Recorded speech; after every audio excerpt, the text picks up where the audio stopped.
Okay, so we are live. So very fabulous. Good morning to everyone, and whoever is part of this panel discussion in YouTube and near future. Welcome to all the audience here. I am GS Kumar from the city of Bangalore, job hunt and LinkedIn trainer for mid-career to CXO professionals. So today we will take up a very serious concern about the mid-career arena. Like, has 10 years of experience become a liability instead of an asset?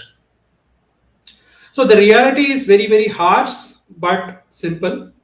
So skills are aging faster than people. That's the reality, and which we are seeing in the now last 2 3 years. Skills are moving very, very faster, and the catching up becomes very, very harder for every other individual. Not only job seekers, even solopreneurs, coaches, catching up with automation and AI is becoming too terrible right now. Now, one Coursera report is showing that only 18% of professionals above 35 completed even one upskilling course last year. This is a 2025 report.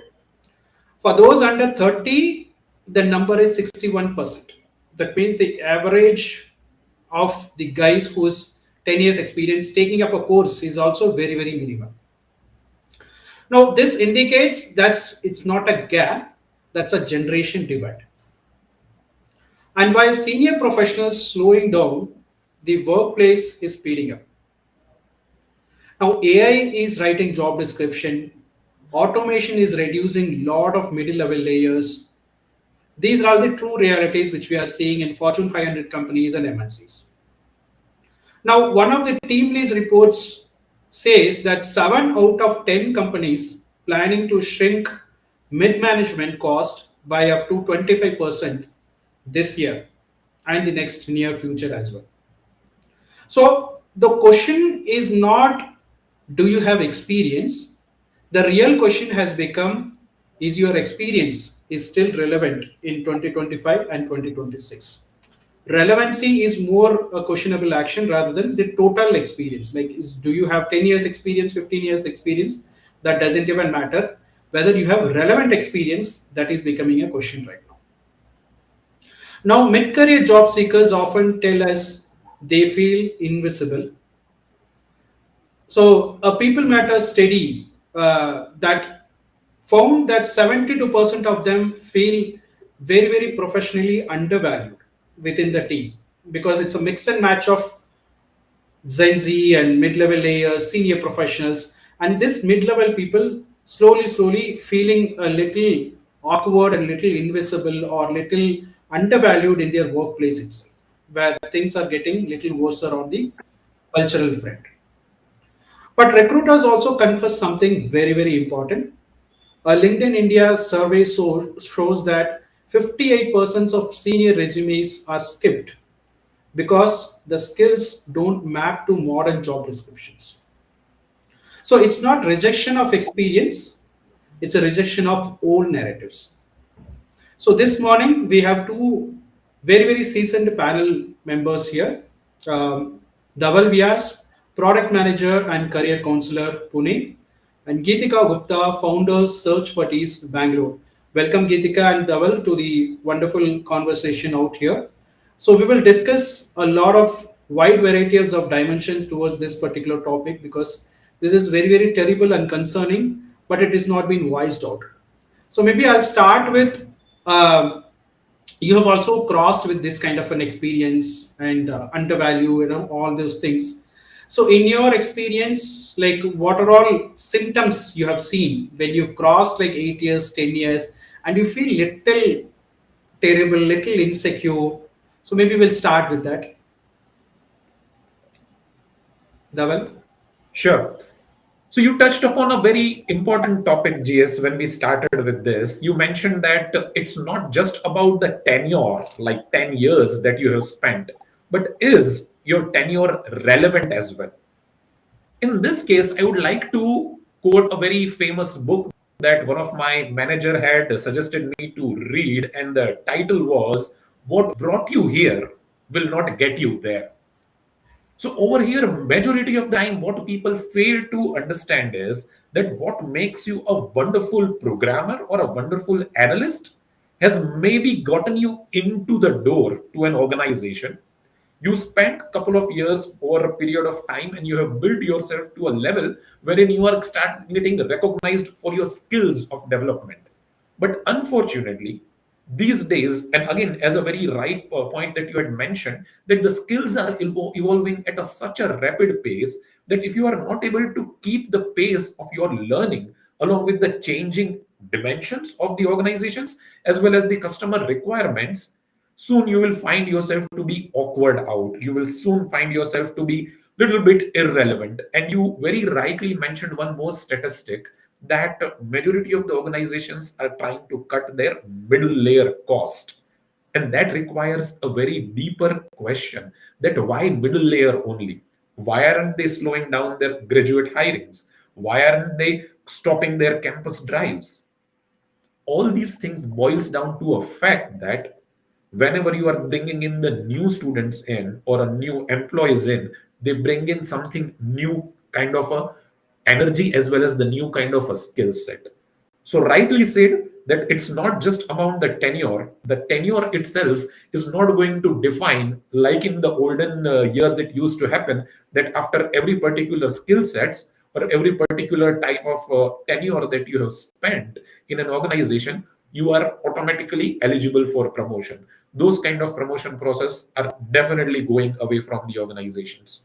That's my view on the some of the phenomena that we have seen and the kind of concerns that these people of approx 10 years of experience are feeling.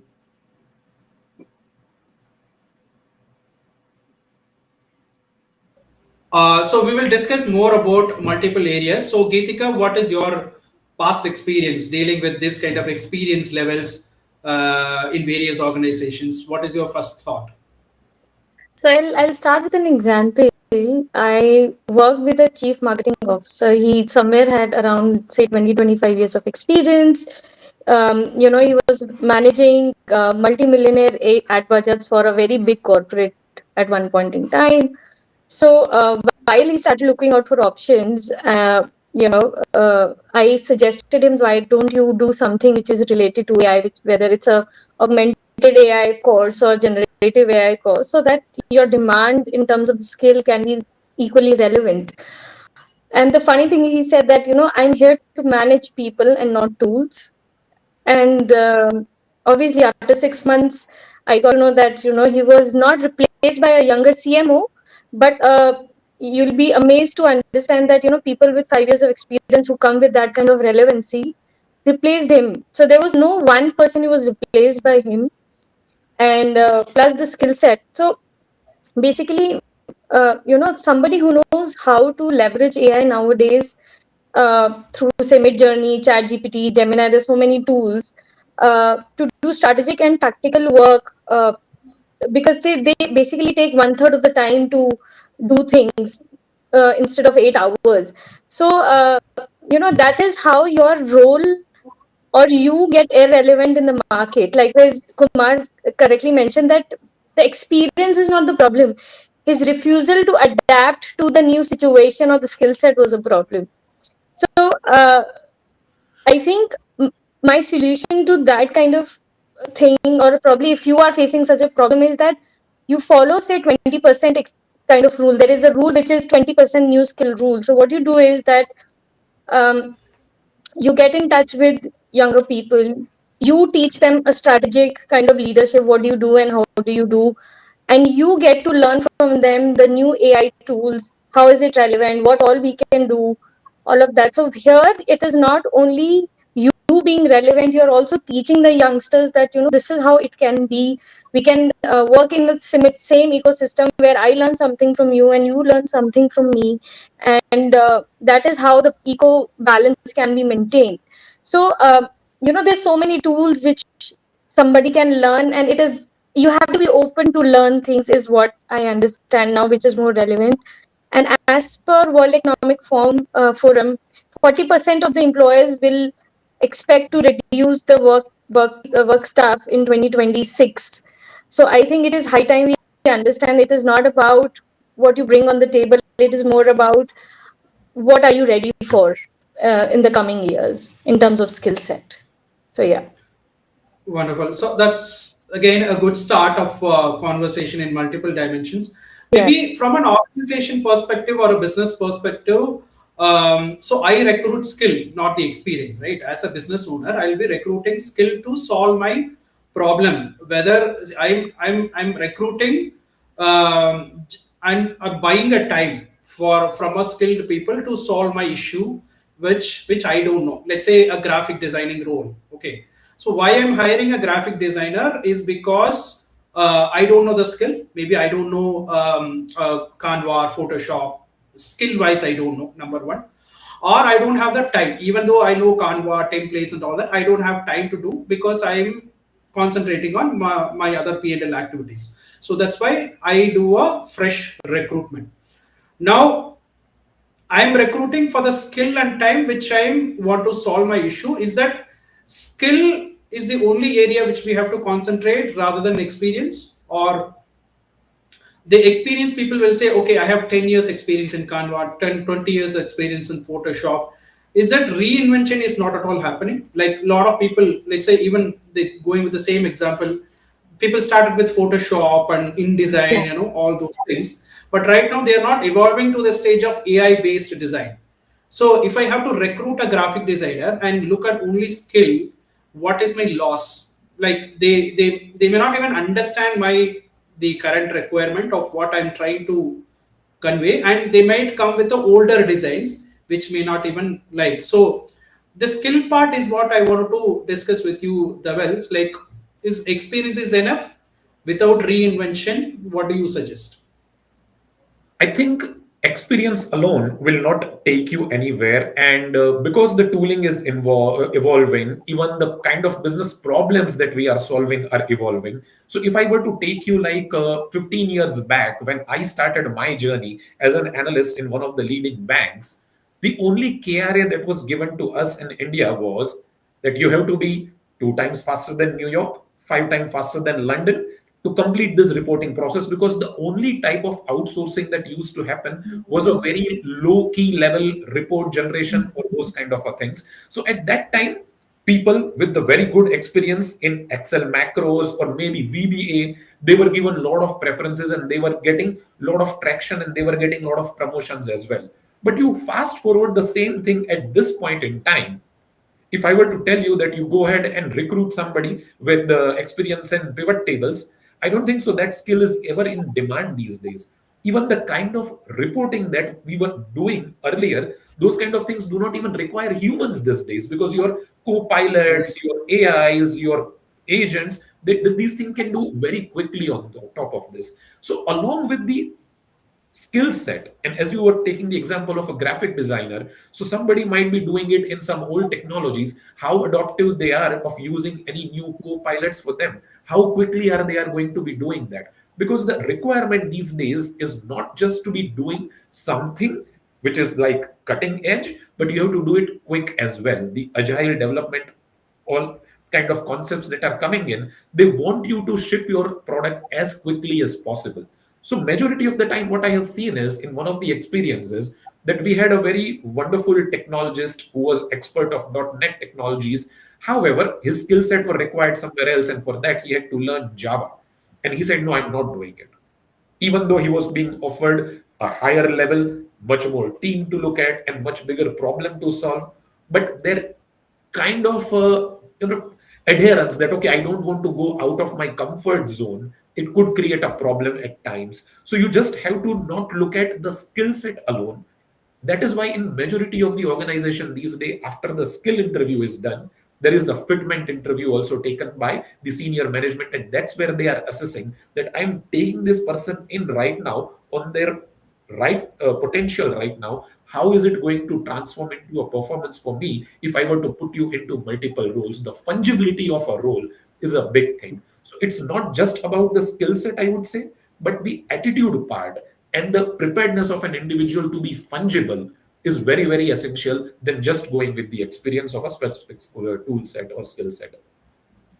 I think two important dimensions you brought. One is career pivotable options. We should be ready and we should be adaptable to new career pivots. And one is the fungibility, because when I'm recruiting somebody, I need at least minimum 3 years of commitment. Otherwise, there is no point keep on recruiting new people on a year-on-year basis, which will definitely impact my business growth. Because I strongly believe the more and more a stable team you have, the business growth wise will affect your P&L. Otherwise, if you keep hiring firing on a every year basis, it will have a major impact in your business. So my area of concern is it outdated knowledge decreases hiring value automatically, or what do you think? I would say it will eventually. I mean, I will quote the same example once again, right? I had asked for promotion to my manager, and I'm talking from my own example now. When I had automated an Excel based report, and I asked them, like, okay, this used to take me like 4 hours to do, now I do it in 15 minutes, give me a raise. Now, same thing, if I think that I will continue to replicate from a junior level to a senior analyst level, from senior analyst to team manager level, and if I expect that that same skill set is going to take me there, I'm just fooling my own self. There were certain skill sets, like in the olden days when we were all used to having mainframe computers. So mainframe was a skill set that was very, very looked after, and it was a very, very niche, and people used to take pride that I can do assembly language planning, I can do the mainframe development and everything. Do I say that mainframe development skill set is completely extinct now? The answer is no. There are still few organizations where it is required. But is it enough to make you a CTO of an organization? My answer would be no. You need to constantly evolve. You need to constantly adapt to the changing requirement. These days, each and every line item of code that is being written, there are many such organizations like Google or Yahoo. They had mentioned that more than 60% of those line items are being written by co-pilots. So it's Hmm. not somebody knowing how to write your public static void or your syntax properly is what valued for. How you are able to reuse some of the component to solve similar problems. So the problem Hmm. solution is taking precedence over here. So your skill, if you do not upgrade and you remain constant, you remain static, I mean, unfortunately, yes, you will become a liability, and that's the discussion that we are having. So, yes, unless and until you are ready to adapt and you need to upgrade yourself. I mean, we don't even keep an iPhone for more than 3 years in our pocket, right? So, we are talking about individuals over here. See, Dhawan, do you see any mindset resistance between the in the mid-career people, like 10 years who cross? They become like it's a pattern. Like morning, I wake up, go Monday to Saturday office, come back home, settle down, and there is no time to subscribe to Udemy or Coursera or whatever courses I have. Or is there resistance to change? What do you see? I definitely do that resistance, and I attribute it to the overall, I would say, the propensity towards the fixed reward that we have seen a lot in our previous generations, right? If you were to go out in the market and you tell somebody that your fixed component is X, but your variable component will be like 10 times X, they will be very, very hesitant. But if you go ahead and tell them, like, okay, I'm going to make your fixed component a lot higher and your variable little lower, they would be still comfortable because there is a chance that even without putting any effort, there is a fixed inflow that is going to come to me. In Hmm. this case, what happens is that, and I will speak purely for on the ITES industry perspective because it's been the largest recruitment provider in India. So what has happened is that there has been a set template. People like to templatize their life. Hmm. Engineering, try to get H1B, get a lot of money, come back to India, invest in multiple properties, and you are done and dusted. That template, unfortunately, is not going to be working a lot. So people who are at a junior level have seen their seniors doing this, and when it's Hmm. their chance to do it, and when the opportunities are not there, they will blame everything apart from their own self across the world. Organization Correct. not doing right, politicians not doing right, some war somewhere is ruining my chances. I'm not able to get my something because of all these external factors. But we have to understand the fact that the Mm, dynamics are changing. World is a dynamic place. The very place you call yourself your home, Earth, it's also dynamically changing throughout the year and throughout the life, right? So yes, mm, now getting H1B and getting that fixed component is no longer going to be your assistant. You have to find a way to evolve yourself. These days, the concept that I introduced was of a fractional product owner. There are people who act as a fractional product owner. They are not associated with any one organization, but in their capacity, they are serving multiple organizations. So these kind of will continue to evolve, and people need to keep up pace with that. And there, the resistance comes because people feel that, oh, I put in so many effort, I got into like elite universities, I put in so many efforts to crack this organization, I put in so many efforts to survive 10 years and be at a level, and now you are again asking me to skill. They will say, mm. "Oh, now is my time to be entitled for certain rewards. Now I should be getting rewards. Now I should be flying everywhere across the globe." That is what, when it doesn't It's happen. like capital budgeting is already done. It is my time of ROI. Why are you again wanting me to invest? Ha ha ha. Got you, got you, got you. Maybe I'll circle back to you another dimension. Maybe I'll shift to Geetika right now. So you're doing a lot of recruitments at the mid level, senior level, all that, and you'll be hunting from various places, including Naukri, LinkedIn, and all that.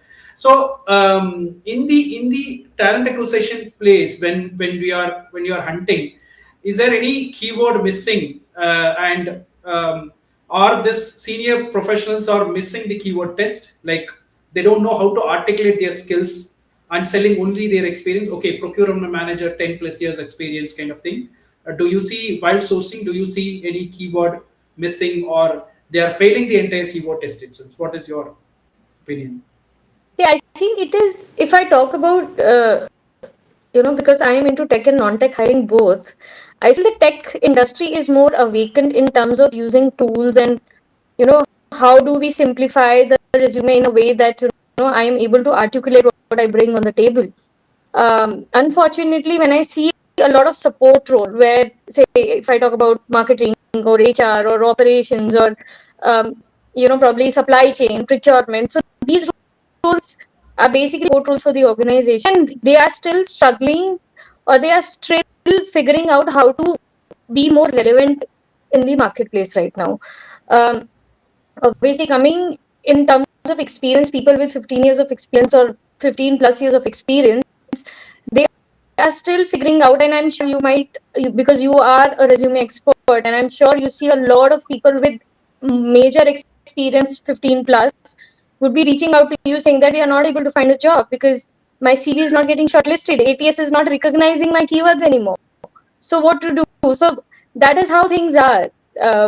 But I think when I compare tech and non-tech, tech people are still aware because a lot of tools, they are ready to change because they are more in the market, they are right forefront with the customers. So I think in that way things are churning a lot. People are able to understand a lot more in a tech industry.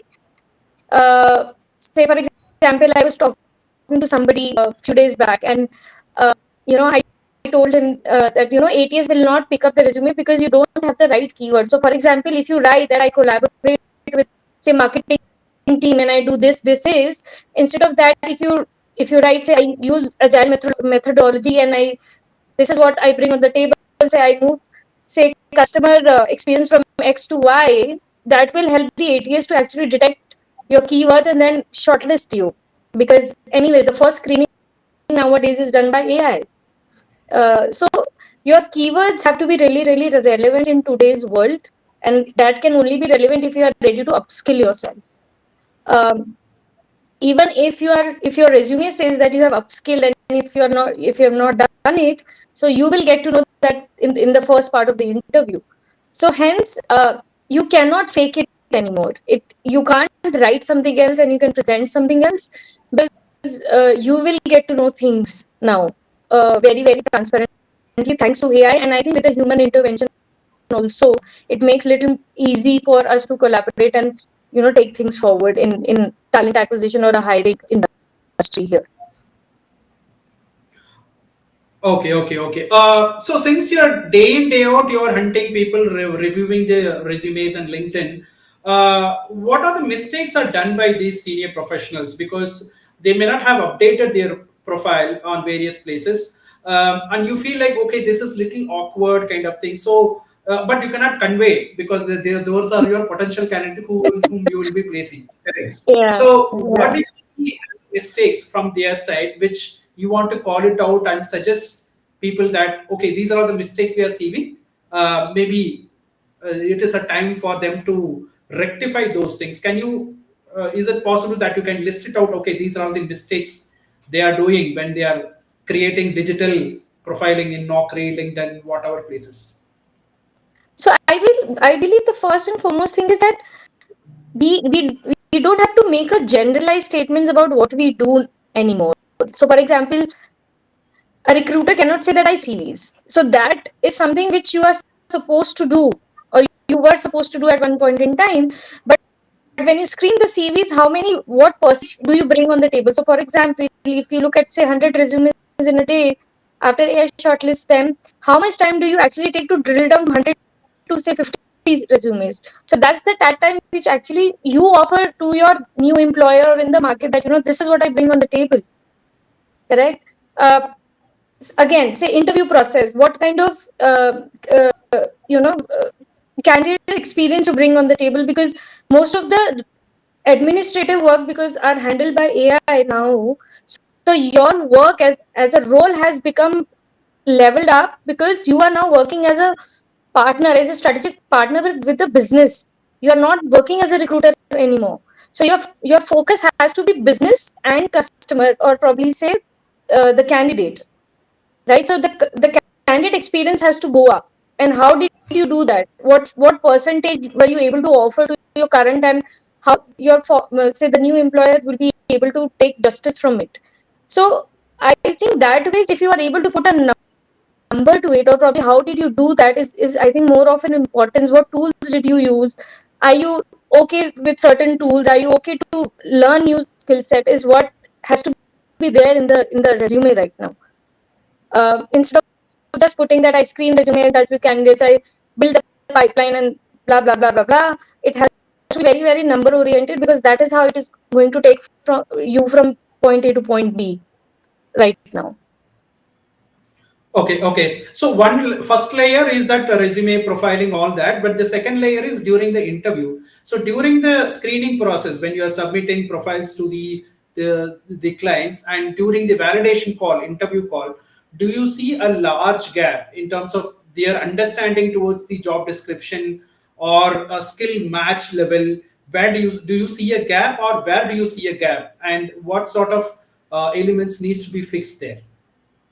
See what how I operate, how search buddies operate is that we have to be really really sure before we send across a CV to the client, right? So for that uh, to happen, we basically I take a set of questions from the client, so that they don't waste their time. Because if I am coming into the picture, they are paying me for something, right? I need to value add that into the process. So I have to have certain questions which I actually ask the candidate. If I and after that, if I'm confident, then I'll forward it. And I'm glad that No, almost I 90% got of. you, Gitika. I got you, Gitika. But what I'm asking is, during the interview validation, do you see a gap from the candidate side? Like you ask for something and they're completely blank about it in terms of technicality or future artificial intelligence or automation technologies wise. Do you see a major gap, and where is the gap? Yes, I see the gap there, because people are still getting used to AI. It is something which is people have absorbed it, and probably they are comfortable with it. They are still getting a hang of it. They are still fearful of it. Uh, they are still not aware. They are very confused about where to start and what to do and all of that about AI specifically. If I talk about, but likewise, I also mentioned people from tech industry, especially the techies, are very very aware about things. So when I see a techie giving an interview, he or she is more aligned in terms of being available in the market, how to be relevant in the market in terms of the interview process. But yes, again, coming back to the point where people who are already working for 15 plus years of experience, they are struggling. not sure where to go, who can guide them, and all of that is happening. So I see that gap during the interview process for sure. And GS, I would Right, like to extend that thought that you were having with Geetika. And again, I would like to bring in the domain on the technology industry, since Geetika was mentioning this as well.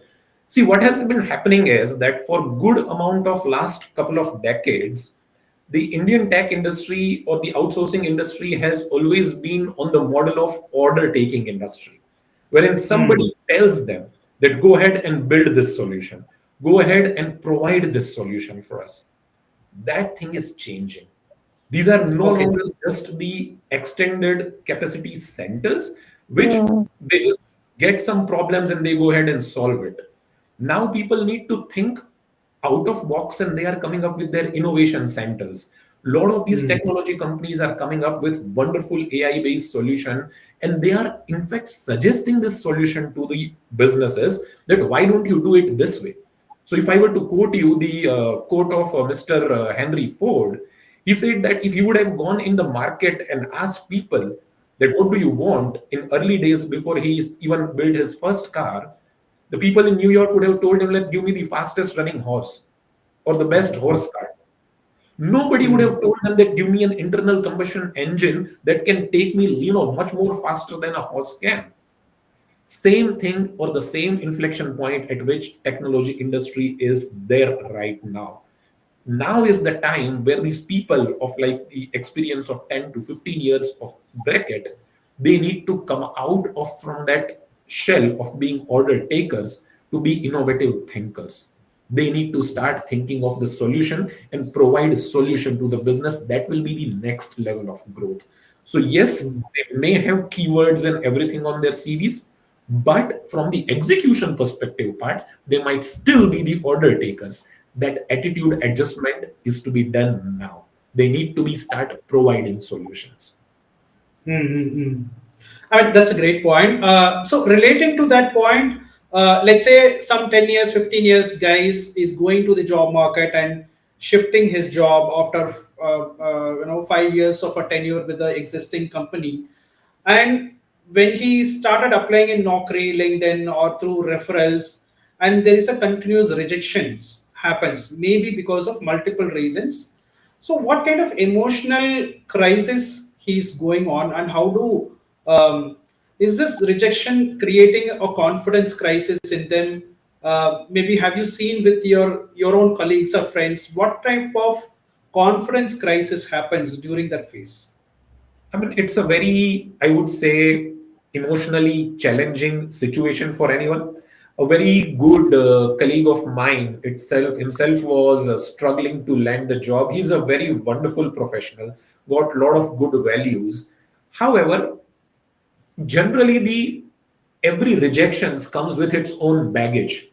If I were to give you Correct. the parlance of a game of cricket, generally whenever the bowler wants to unsettle a settled batsman, when you have a couple of swing and a miss, the fielders will ensure that they continue to remind you that you missed that one, you missed that one, you got out that day, you got out this way. That plays in the back of your head.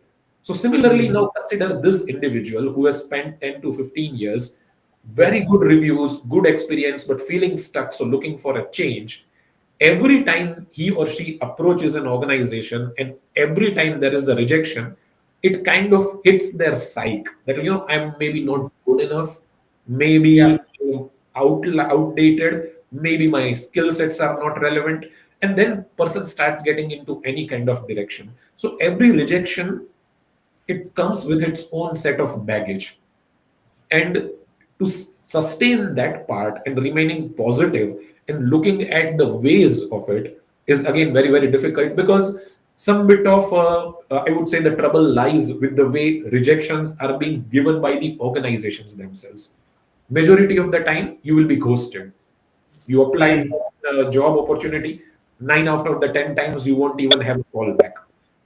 Correct. For example, you got a call back, the interview got scheduled, you went for an interview. How many times have we ourselves written a proper feedback that this is the XYZ reason why we were not able to recruit you? We don't do that, right? Even in the Hmm. corporate side, Geetika would also be knowing from the recruitment side. She must be getting like a lot of follow-ups from the candidates. Hey, I appeared for the interview. What happened then? What happened there? So I think there is some bit of empathy everyone needs to be showing, that if you are interviewing a candidate, at least provide a reason why somebody is not going through. And at times, I'll be very very honest over here, that the reasons are not very individual specific, but something else completely matters, right? Someone else has mm, picked up from internally only certain cost targets, when there is no fault of this individual for which he has not been given the role, but still he is at the receiving end. And if this message does not pass to that individual, it's going to always create a psychological crisis in that individual's head. And I myself have been through this phase. mm, There were mm. times when the recruitments were very very slow, during the COVID time, when it was very very difficult to figure out. You definitely get into a self doubt sort of a zone, and Correct. that time, to keep yourself motivated, it requires a lot of good support system back at home, or you have to be keeping yourself very very positive. Yeah, yeah, yeah. So is it more towards, like, let's say 10 rejection happened during interview or not even getting a call. What was your first thought? Is it running towards your skill development? Maybe technology wise I'm not good. These five interviews ask only this technology which I don't know. Is it running towards that skill development area where you have to invest or continuous learning, or towards any other dimension, maybe the process of job hunt or resume or LinkedIn or networking for that matter? What was your thought process during a rejection phase where you thought, okay, this dimension is a gap which I have to fill to scale up to the next level? I think blend of all the three that you mentioned, GS. So yes, Hmm. the skill development, and over here I would like to take a pause and make this statement very very clearly, that skill development should not be only to seek your next promotion or to next job. Skill Correct. development is going to be a survival skill. If you want to survive in an industry, if you want to continue to remain a performer where industry or the company would like to invest in you, you have to upgrade constantly. So skill development definitely is the first thing. You need to find out, like, okay, these were some of the questions that were being asked, and where I was found wanting, I need to be working on that part. First thing. Second thing, you had mentioned about the job search approach. That definitely has to change. The easy way of, like, figuring out the list of jobs on LinkedIn and see wherever there is a easy apply, you just keep click click click click click, and then you expect that somebody on the other side of the table would be look at it and they will be getting back to you. We ourselves get a lot of spam messages, right? We don't go ahead and reply to every Bajaj Finance calls that no, I don't require your loan, I don't require your loan. Half of the time we just keep them on the, like, auto delete mode, or our true callers filter them out. So we should not expect that every HR recruiter will be coming and telling us, like, okay, rejected, accepted, rejected, accepted. So you need to modify your job search strategy as well. And the third part that you mentioned, the networking. I mean, I can't Hmm. stress more importance of networking. I myself have shifted 4 to 5 roles in my 20 years of career, and more often than not, whether it is within organization or outside organization, my role shifts have always been through network. The Wow. first Hmm. thing is, it gives the authenticity. When you are going Hmm. to speak with somebody, you are not just going with an open slate, like, can you please take me? It's like doing a cold calling, right? If somebody Hmm. just gives you a random call that buy an insurance policy from me, will you? Hmm. Most often not, right? We will have some family member of ours with whom our fathers or forefathers have been doing business, or our other friend circles are doing business. We have that trust of authenticity, right? So over here, Hmm. even in the job market, the trust and the authenticity part is very, very essential. So you need to maintain that network. That even if you are quitting an organization, maintain enough positive network with those people, so that when you require their assistance to seek for a role or a referral, they should not feel hesitant. "Eh, Dhaval, I'm not referring him." Whenever you Hmm. go ahead with them, they should be having like, no, I understand this individual's work ethic, that network, that is your biggest net worth, is I would say in current world. That's absolutely bang on. See, because most of the working professionals, when they are busy Monday to Friday, they don't have time. Or Saturday, Sundays, they typically go for movies or outing. And networking is never ever a scene or a pattern for them.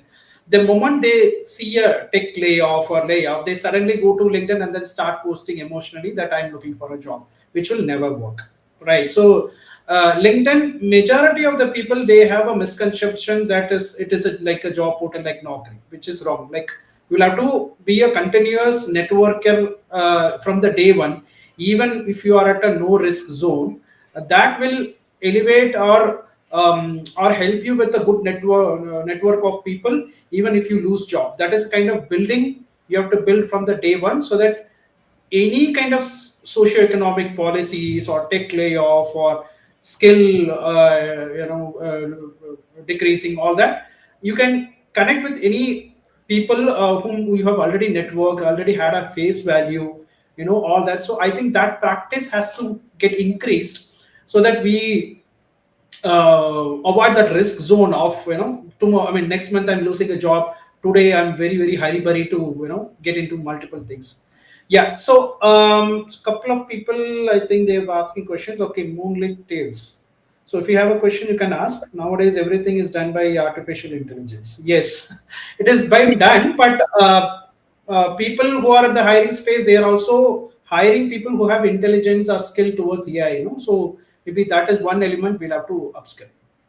All right, I'll just move again to Geetika in terms of the hiring pattern again. So, like when your clients are giving the mandates to you, it comes with a budget. Okay, like 10 lakhs, 20 lakhs, whatever it is. So, is it experience getting rejected because of cost? Like, okay, I want this guy for 10 lakhs, but I already have somebody who's 7 lakhs. Maybe that rejection takes place because of that also. Like, what is your thought process? So see, many a times it happens and many a times it doesn't happen. It depends upon organization to organization. And I think with the evolvement of AI into workplace, yes, people are very very cost conscious, and so basically it is cost versus what you bring on the table is a kind of question nowadays. So, but Correct. I think the employers also understand that, because AI is still not a mature concept in India, it is still evolving. Everybody's learning and they are trying to like integrate their own systems with it. So, they are more than happy to have an open, kind of discussion that, somebody in my team is of, say, same level, earning 7 lakhs, and this is what I want. So, my first question to them is that, you know, does that JD align to what he or she's currently doing? Because if he or she is not doing, then obviously the skill set and the compensation with it has to match. So uh, few companies, they understand that, a lot of things are being changed because AI is there, and then it impacts the business, how it impacts the business and all of that. Uh, I will also like to say one thing that, if you have the skill set, it doesn't matter if, and you have done what you have done, which you have written on the resume. I think nowadays employers, they don't care whether they have to spend another 5 lakhs more on you, because they see not only for today, they see you for the next 5 years with you. So, and recruitment is always a cost for the organization. It's a support role, but obviously it is a cost center, right? So what you bring on the table today should also be relevant. You should also be skillable. You should also be open to learn skill set if we hire you. So these are the all kind of parameters which come into the play when I look at a JD and what kind of compensation expense and the behavioral skill set they require. So yeah, that's how it is. Okay, one keyword I got from your conversation is scalable. So I'm just putting in a different word. Is it like coachability, right? Like 10 years when you cross, like 10 years hardcore experience, you bring in tech, non-tech, whatever it is, and then you forget the pattern of learning on new skills. So is it coachability something missing, or is it creating some practical issues in terms of coaching the 10 plus years of experience in terms of upskilling? And is it that becomes a barrier when they are hiring someone who's 12 years, 15 years? Do you see there the coachability element is one of the barrier because of these people? Yes, I do feel it because we have been doing our jobs for last 15 years, right? We come from a background where we actually screen resumes, each and every resumes ourselves.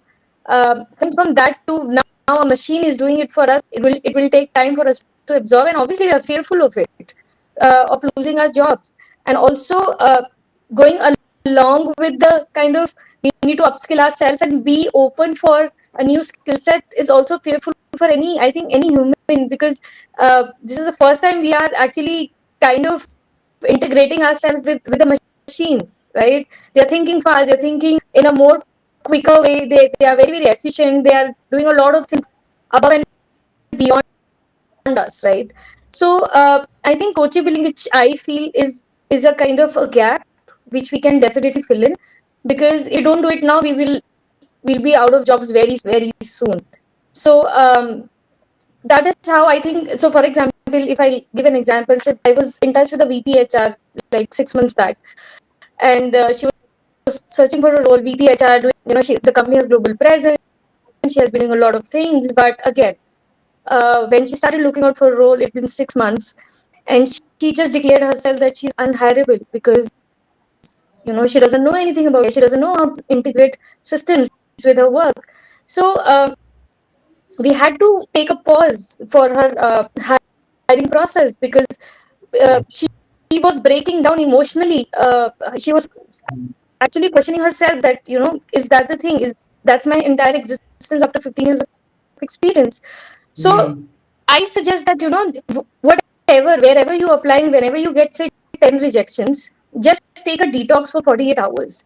Just don't Hmm. apply anywhere, and try get in touch with people. Again, networking, upskill yourself, go and teach somebody, help Hmm. somebody, do your hobby, get something out of, you have to get out of your system for at least for 48 hours, so that you feel that in the next 48 hours actually I have done something, I have contributed to something, right? Because all the rejection is actually bogging you down, it is not helping you. So if you start channelizing your energy in a separate way, in a different direction, it will give you some kind of achievement, that will give you some sense of belonging, that no, this is not what it is. It is just a temporary situation of the market, which is letting me believe that worth it. So yeah, that's how I feel about it. No, no, Wendy, very, very fantastic point. Like you see, that's the emotional back-to-back hit when somebody at 15 years experience, 20 years experience, not have something to fulfill organization need is something a very shocking element in, especially for HR, because the crowd is too heavy in the HR where we Yeah. compete with very, very junior guys for the same role. So let me ask you one thing on the practical stuff which you are doing on a daily basis. Okay, I'll give a scenario. So let's say you shortlisted three people, okay, and everybody have a 20 lakh CTC. All three people have done well on their technical skills, and each one have 20 lakhs is a CTC. Okay, now out of this three, four people, you'll have to select one. Now, which particular dimension of the skill part or attitude part or any other part which will make you shortlist that one guy among these three, four guys? Have you got that experience in the past? Oh, okay, this is same level of CTC, but this guy is better. What made you to shortlist that particular profile? Can you suggest our audience so that they'll also add some value to their profiling? Definitely, and I think it happens to the HR more frequent than other, I think, services, business lines. So yeah, if I won't say, you have replicas of the same profiles. Obviously, there's always a plus and a minus in terms of the skill set and years of experience and the compensation. But I get your point that, you have a similar kind of people on the table, and then how do you pick and choose? So I always somebody who has the right behavior when it comes to, if it is a cutthroat position, I will always pick somebody who has a good behavior in terms of coachability, and the reason or hunger for growth has to be there. So these are the two things which I look for when I am really, really tight on a kind of whom should I select.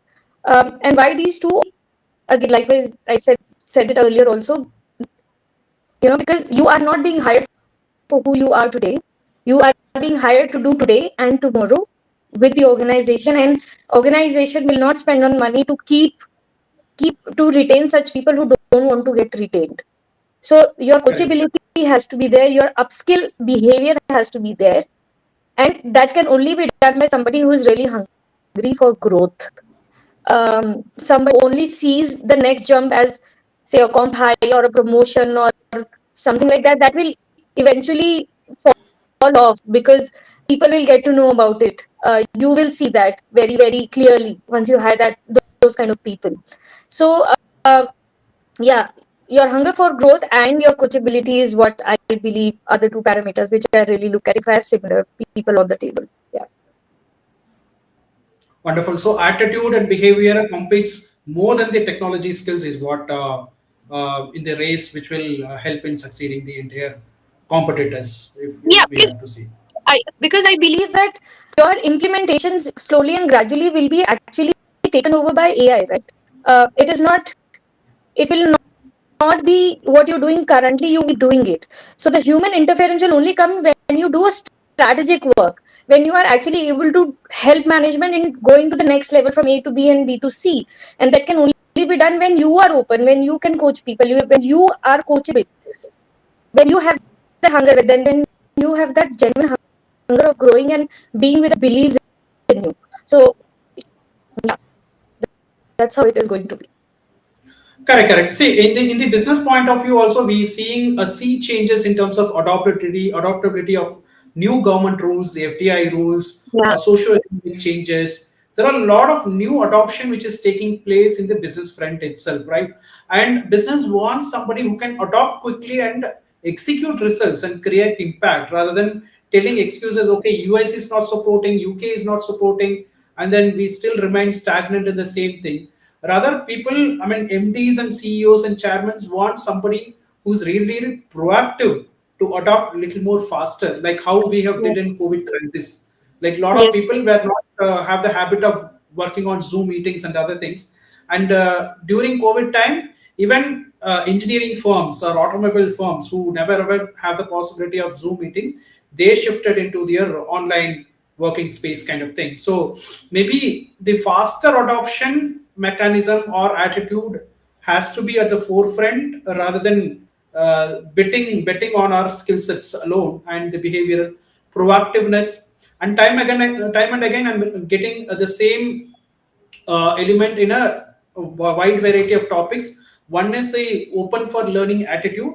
Second is the networking, which Yeah. is majority is the time is which is missing. That is why the complaint rises. Okay, I'm not getting a job. I'm not getting interviews. I'm competing with Gen Z. All that. So that rises to the point of the visibility part of this mid-career and senior professionals, because we come with that age of, okay, let work speaks for ourselves. Okay, so that is the attitude which many of the 80s, 90s kids Yeah. have. Yeah. Okay, let them call only because of my work. I'll not showcase anything. I'll not post anything on social media.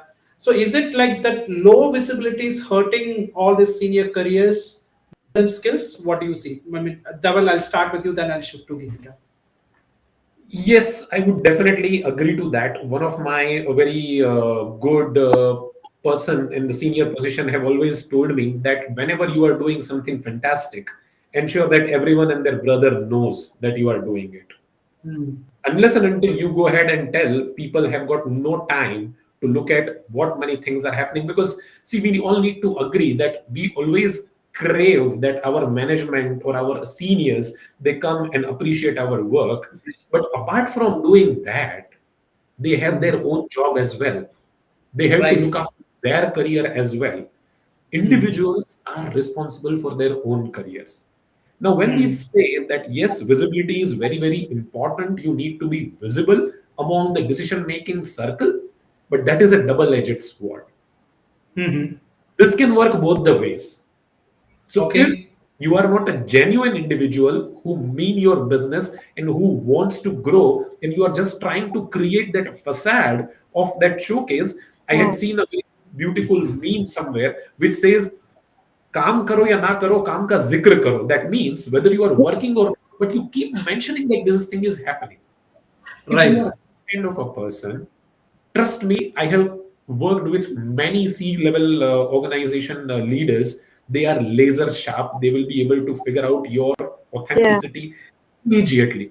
So that will Correct. be a career limiting move for you if you try to gain visibility by doing that kind of a stuff. But if you are genuinely putting your work, I have seen many, like, I call them like quote unquote as a wizards. They're like, I'm in my shell, I will do my coding, I will throw the solution, I will not go and publicize that. That is my Mm. manager's job. Then, sorry, sir, Mm. that is not happening. You True. have to do it. And this is something I have learned very hard way is that each and every individual, each and every living being has to be a salesman. Right. You have to sell your own credentials, you have to sell your own skill set, you have to sell your own candidature, right from prime minister to the most low level worker or the bottom level of individual in an organization. Everybody needs to sell their own selves, their own skills. Otherwise nobody is coming and giving you the corner office. These things only happen in Bollywood movies, not in real life. Nobody will create a chair and give it to you. You only have to create your own chair and then elevate yourself, because that's the space right now because of the entire crowd and all that. So Kitika, what is your dimension? So like a lot of people missing visibility or not even creating some showcasing, at least in LinkedIn. What is your thoughts? Yes, yes. I think because you also mentioned very correctly, Kumar, probably 15, 20 minutes back, that when you lose the job and you get into that panic mode, and now you want that opportunity on LinkedIn that people start helping you, but that doesn't help. That is only basically a panic reaction to what you have actually gotten from your organization. So networking is something which is not a support anymore. It is your probably one of the skill which you should always have in your pocket. If you Correct. don't do it, you are nowhere. This is very simple, and that's the reason people create net worth nowadays, because that is how it is going to help you. Your net worth. This is what we listen, right? So yes, there was a certain way that people used to behave, that my manager is responsible, like as Dhaval also mentioned, that my manager is responsible for my visibility, and we are going to be like this. We'll keep coding into a cocoon, and then we'll get what we should be getting. But nowadays things are not running like that, because what you're doing in that cocoon will be actually replaced by AI very soon. And what you bring to the table has to be a very strategic role, and nobody is going to pitch that for you. You have to do it, because somebody like your manager, Dhaval mentioned very, very honestly, that your manager also has a role up to look at. He or she is not going to like keep pushing for you. So I think yes, the more you talk, the more you are in the market, the more you upskill yourself, the more you help people, and that is how it is going to help you nowadays. Whether like Dhaval also mentioned, I think in the starting of the conversation, that whatever job changes, or whether internal or external, that is via his own network, and this is such a great thing to have, because you are building your own network by networking with people. And it's not about HR or procurement or tech or whatsoever, but this is being your own professional self, being there for yourself in the market. That is it. This is very simple. This is not a skill which is optional anymore. You have to be there. Correct, correct, correct. So, like majority of our clients, what I see during the conversation is they treat both Naukri and LinkedIn at the same way. Like we used to educate, like Naukri, it is being accessed only by the recruiters, the talent acquisition team, and manpower agency. Only those people have access to Naukri. But in LinkedIn, it's a 360 degree, right? Even chairman, board of director can see your profile, and the reverse can happen. Board of that, I mean, in Naukri, what happens is recruiter is pulling out a CV and then passing on to the hiring manager.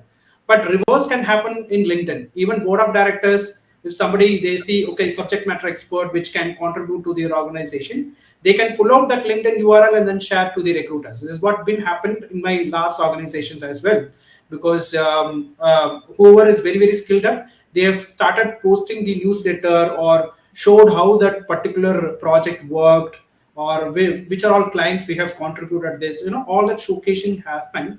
That's the reason the board of directors got that visibility of that particular subject matter expert, and then he said, okay, I want this guy for my team, and then he passed that LinkedIn profile to the recruiters, and reverse is happening. Now this element is not been aware with most of the job seekers, and they keep applying as an activity of job hunt, which never gets a major hit ratio. I think that's the huge gap which we see in the Yeah. entire job hunter arena, that they are treating every platform like a job portal and keep applying rather than networking Yes. or Yes. showcasing. I think that differentiation needs to be educated. So, what would you suggest to these kind of people, maybe in terms of open for learning, networking, or creating visibility? Maybe with your past experience, where you could have also lacked that element, and then you figured out, oh, okay, this is where I'm finding a gap. What are all implementations you have done, and maybe you can give a like final remarks or final suggestions to the audience. Again, starting from Geetika, and then I'll move on to Dhawan. Sure. So, obviously, I have been there. So, this is my first hand experience that, I was just again sitting in a cocoon, doing my recruitment, talking to people, shortlisting. But thankfully, there was no AI at that point in time. And I, good or a bad thing, but yes, I was the person who was doing responsible for recruitment. And so, my thought process was that I'll process certain resumes, I'll do my work diligently, efficiently, and then my man will be pitching in for me for my appraisals and all of that. Hmm. But over a due course of time, I also understood that, my next level is also looking for a next level. This is very simple, Hmm. right? If they keep focusing on me, they won't be able to focus on the job. So one is in what I want to say is, one, you have to start talking to people about yourself. And I'm not saying it has to be always in a professional setup. You join an NGO, there's so, you look out for a platform, what do you want to do, and go and meet people. And trust me, when I started going out, uh, 2 years back, moved to Bangalore. Bangalore was a pretty new city for me. I moved from Guam, where I've stayed for all my life. Uh, so getting in touch with new people, joining communities, leading a group of women. There's so many things you can do, but the point is, you can only do in life when you understand that networking is the key. Whether it's for your professional or for your personal life, you have to be there. I'm a parent also. I'm a mother. I'm a wife. I run a business. I'm a daughter. So everything occupies your life, but everywhere your networking is going to help you. So, for example, my mother was not well. So I got a doctor's kind of reference of my networking space. So why not? So if you don't build it, it is not going to help you professionally, but also personally. That's my one take from my own kind of experience. Secondly, Fantastic. what in terms of resume, I want to specifically mention that, for example, if you're targeting, say, your next role. So, for example, if you're thinking that I want to be a manager recruitment, hypothetically speaking, uh, so you pick up 3 JDs from competition or from wherever you are targeting, what companies you are targeting. You see the LinkedIn of that person, see what they are doing, they bring on the table, read the JD, and then you list down what you are doing. What do you bring on the table? Where is that gap in terms of qualification, your skill, and your behavior, right? And you work towards it. This is not going to happen, say, in a week or a month or two. This will take time, but you need to prioritize on working on yourself, and that is how you want to do. And every person wants to join a better organization. They don't want to be in the same situation as they are today. So when you join a better organization, people are doing better there. Target those kind of companies. Read their JDs, understand what they are doing in terms of qualification, skills, and behavior, and work on your resume accordingly. I'm sure that you will get a call. If you have done that work, you will get a call from specific companies whom you are targeting. And uh, always be always be very, very open in terms of being a mentor and a mentee also. It is not always that True. you always have to mentor people. Be a mentee. It is a great thing. You always have to have. I've honestly I've learned so many things from Dhaval today and from you that while he was speaking about Dhaval was speaking about his own experience. I understood that this is what I've been through as well. It is such a great thing to get Yes. jobs from your own network. So so if you keep your mind open, uh, the world is your space, and then you are good to go. But you have to be sure what you are heading towards, what you want to do is basically the question for yourself. Makes a lot of sense. I think in your case, networking worked well, where you realize, okay, this is something I'm getting stagnated 9 to 5, and then there is nobody to elevate me to the next level. It's my responsibility and Yeah. willingness which will scale up. I think networking is some realization which hard hitted in your life, and then you Yes. opened that area and then started exploring. Even though you play a multiple roles, typically women play multiple roles, and you have that particular pattern. And at least for men we have time, but for women there are a lot of occupied elements which happens Yeah. bound to happen and exist. So I think networking, if you can do, like a lot of other people can start that activity, because that's is a missing element in the entire career. Yeah. Moving on to Deval, like what is your realization during your past mid career where you felt little stagnated, and what is your takeaway for this particular panel discussion? See, I would like to tailor my answer for the target audience that we have, like, the 10 plus years of experience people.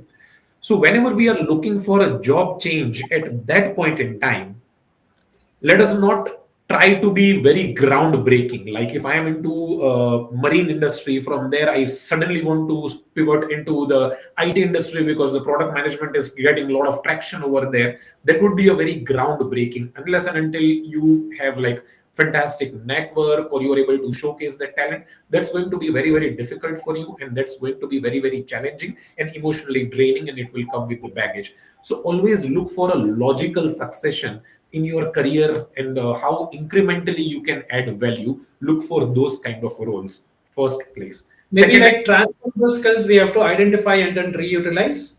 correct, correct, Yeah. correct, correct. I wouldn't dwell much on the networking part. Geetika has already covered on that bit. Resume skills she has already covered. Then I would like to go on that a bit of a philosophical part of it. Read the book Ikigai, wherein you are supposed to Oh, find your why. Like, why is it that you want a job change? Why is it that you are looking for a role change? Fix your why first, and I'm pretty sure your how will take care of itself. And the True. final thing I would like to mention is that yet another favorite author of mine, Stephen Covey, has mentioned that in his Seven Habits book, one of the habit is that have that abundance mentality. For each and every one of you, there is a kind of a role out there in the industry. You just need to figure it out. You need to Yes. open your horizon. Coachability, we have already spoken about. Flexibility, we have already spoken about. Fungibility, we have already spoken about. Inculcate all this in the practice. Open your horizon. Look for the successful or a logical succession of the kind of a role that you are looking for, and that will make it life easier for you rather than blindly just click, click, click, click, click on LinkedIn or Naukris. Kumar, I would also Wonderful. like to add one point here. We have all kind of people in the world. So few are introverts, few are extroverts, few are like both. So if you feel that you are somebody who is not ready to go out in the world yet and networking, I'll suggest that you start small. You post at least one insightful story on a LinkedIn, and then start. People start reacting slowly in that kind of audience for yourself. And obviously, recruiter will always go back and check your LinkedIn. They will always you are active. If somebody likes, doesn't like, comment, doesn't comment, it doesn't matter. But you being out there in the virtual world also makes a lot of difference. So somebody who's Correct. an introvert can also take a help of LinkedIn and such, like blog writing and all of that. If you are an introvert, that might help you. That's just a practical kind of input I wanted to share for introverts or people who are not ready yet. Wonderful, wonderful. So I think that brings the concluding remarks on this particular panel discussion. So, as we begin the rest of this morning, is one message is very very clear: experience is not the problem, stagnation is. So the numbers we shared today highlight both the gap and the opportunity. So there are a couple of statistics which I've collected during the preparation of the panel discussion. Like only 18% of mid-career professionals upskilled last year. That means 2024, 18%. Think about the rest of the people who are not even bothered to think about on this particular area. Okay. And 72% feel undervalued, which means awareness is rising and reinvention is now beginning at a scale. Okay, they started thinking, oh, okay, this is the area which I have to start or rescale or rebuild my mindset, also, those kind of things. Now, companies cutting middle level layers by about 25% is also, it's very very true and realistic, and investing heavily on digital skills, automation, adopting to new model. Like this N10 has become a part of the solopreneurs journey, where a lot of automation tools have been already started. Now think about enterprises who will be bringing automation to the entire workflow. So where the cut will happen is at the mid-level layers, where facilitation role, coordination role, stereotypic role, all that will have a dead end, and there is no looking back, or upskilling investment will not be taken care. So people who are like 7 years, 8+ years, they have to start, even if they are at a no risk level, they have to start thinking about networking, open for learning, or at least spend their Saturday Sundays in investing some webinars, workshop, or at least even if you don't know where to start, you have to attend webinars and attend online discussions like this, so that you figure out or realize, oh, okay, this is where the gap. Otherwise, contemplating alone will give only a lot of assumptions, not the reality. So this is not a crisis, this is a career reset moment is what I call, wherein we label this as a crisis and then start blaming everything, rather than we should think, contemplate, and put a little a literal diary on whatever your job hunt process is happening. I've applied, okay, I've attended these interviews, what was the gap, what was working, what was not working, then moving on to a framework on what I have to do for next 6 months. Okay, in terms of upskilling, technology or a mindset, all those things is what we suggest. But there is an ocean of discussion can happen in this particular area. So this is just a start to make you think that, okay, these are all the risk areas which we have to start. So thank you so much for joining this Sunday, sacrificing your family time and then joining this educative session. It was lovely and wonderful having a great conversation with you both, Deval and Geetika. Thanks for joining, and see you soon in the next sessions. Any final points, concluding remarks, if you want to suggest our audience, you can suggest. Reach out to us, like GS and myself, we do counseling for a reason, right? It's not like a taboo anymore. We do career counseling for such people only. Like, reach out to us. Yeah, please, in case if you need any kind of, if you see that in my connections you have somebody I can refer to, don't think twice. I'm right there on LinkedIn.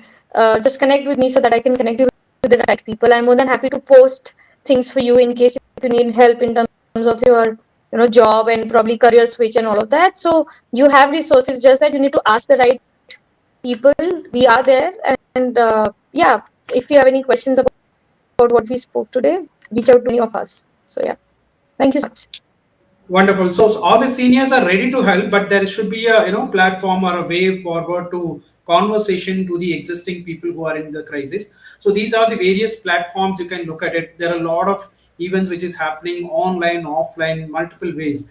It's just that you have to spend time on Saturday, Sunday to look for those opportunities and be a part of. Like, think that okay, people will be upselling their products or services or whatever. In one or the other conversation, you will get a hint or a trigger. Oh, okay, this is where I made a mistake. So that can be a triggering point for you to start something new, reinvent new, or change in mindset, which will always bring in. So we should open for new learnings. And as Gitika rightly pointed out, we should not become always have a level of mentoring kind of an attitude, rather than go back to the reverse as well, like mentee, how we can learn new things from the Gen Z, what are the new tools they are using.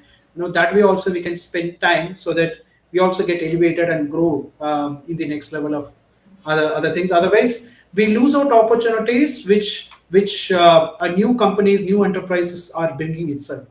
So maybe in LinkedIn, you see which are all the 10 plus years openings in your career. Like analyze and pull out 10 JDs and look for match from your resume and JD. What is this gap which is you're finding, and work towards for next 6 months. That's the only thing which you can fix, and then move it to the next level of GMVP or CXO, whatever it is.